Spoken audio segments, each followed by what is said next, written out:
Tomato గుజ్జు ముఖానికి రాసుకుని కాసేపటి తర్వాత కడిగేసుకుంటే ట్యాన్ పోవడంతో పాటు మంచి మెరుపు వస్తుంది.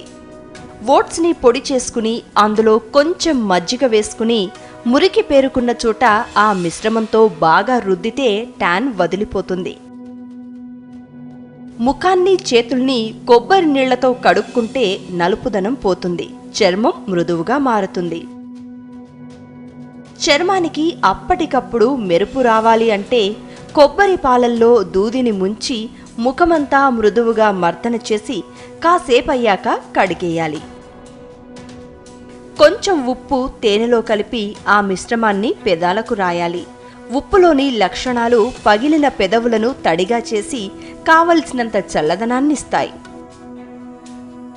పచ్చి పాలల్లో ముంచిన కాటన్ బట్టతో పెదాలకు మర్దనా చేస్తే చర్మంలో చనిపోయిన కణాలు తొలగిపోయి కాంతివంతంగా కనిపిస్తాయి. ముఖం మీద ముడతలు పోవాలంటే ముందుగా ముఖాన్ని కడుక్కుని బొప్పాయి లేదా అరటి గుజ్జుతో ముఖాన్ని మసాజ్ చేసి ఆ తర్వాత మళ్లీ ముఖం కడుక్కుంటే కొంత ప్రయోజనం కనిపిస్తుంది.